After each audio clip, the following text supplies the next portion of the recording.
대마도라는 섬은 본래 우리나라 땅인데 다만 험하고 궁벽하며 협소하고 녹소한 곳이므로 외노가 온거에 사는 것을 들어주었던 것일 뿐이다.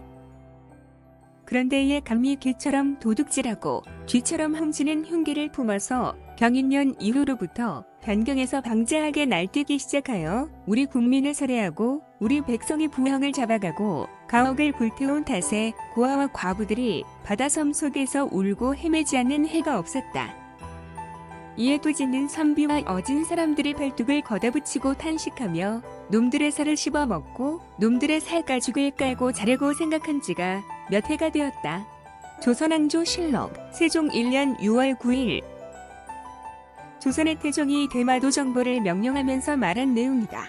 그는 왕위를 세종에게 양위했으나 군사권은 장악하고 세종 원년 6월 17일 왜구의 근거지가 된 대마도 정벌을 단행했다. 대마도라는 섬은 경상도의 계림에 속했으니 본래 우리나라 땅이란 것이 문적에 실려 있어 분명히 상고할 수가 있다.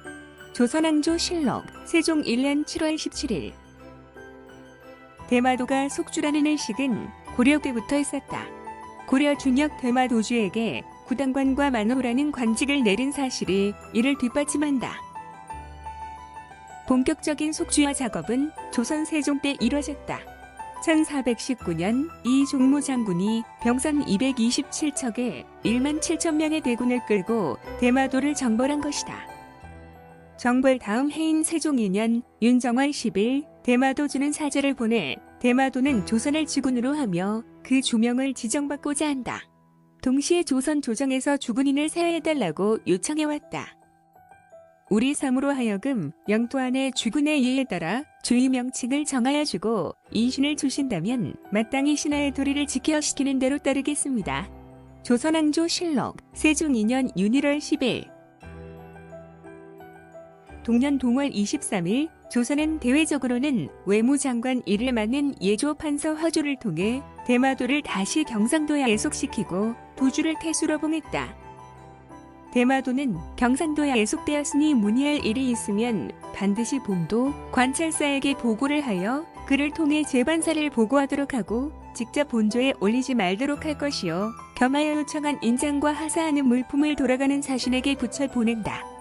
조선왕조 실록 세종 2년 윤 1월 23일 성종 18년에 대마도주가 올린 서기에 영원토록 귀국의 신하로서 충절을 다할 것이다 라는 기록이 있다.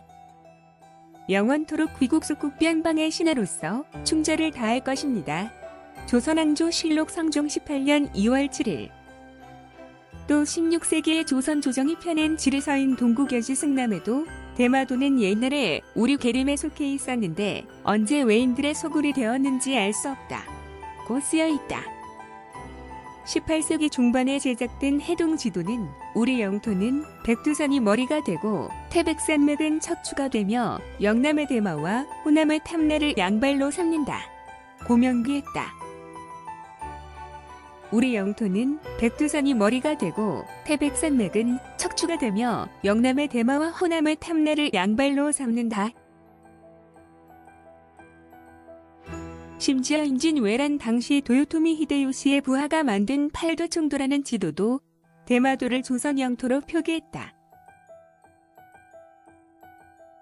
18세기 초 조선통신사를 따라 일본을 방문한 심유한의 해외록은 당당하게 다음과 같이 기록했다. 이 섬은 조선의 항구울에 지나지 않는다. 태수가 조선 왕실로부터 도장을 받았고 조정의 녹을 먹으며 크고 작은 일의 명을 청해받으니 우리나라에 대해 번신의 의리가 있다. 임진왜란이 대마도의 운명을 갈라놓았다. 양다리를 걸쳤던 대마도주는 임진왜란을 기점으로 일본화를 지향했고 임난 직후인 17세기 초 일본의 막번 체제에 편입됐다. 조선 전기 때만 해도 조선의 신하임을 당당히 밝혔던 대마도 도주가 일본으로 넘어간 것이다.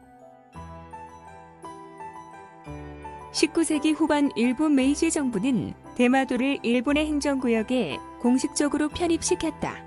1868년 대마번이 메이지 정부에 올린 봉답서를 보면 대마번이 조선의 번속국이었다는 사실을 더욱 확실히 알 수 있다. 이번 설을부터는 조선에서 만들어준 관인을 사용하지 않고 우리 조정에서 새로 만들어 준관인을 사용하겠습니다. 조선에 대해 번신의 예를 갖추어 수백 년간 굴욕을 받았으나 오늘부터는 오로지 일본의 국채와 국위를 세우는데 최선을 다하겠습니다.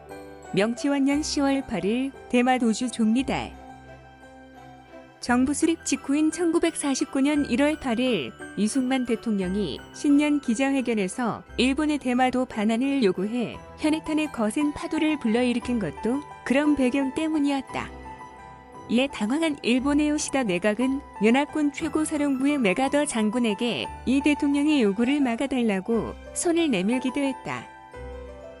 대마도는 미군 정측에서 더 이상 영토권 주장을 하지 말 것을 요구한 이후 일본의 영토로 편입되어 버렸다.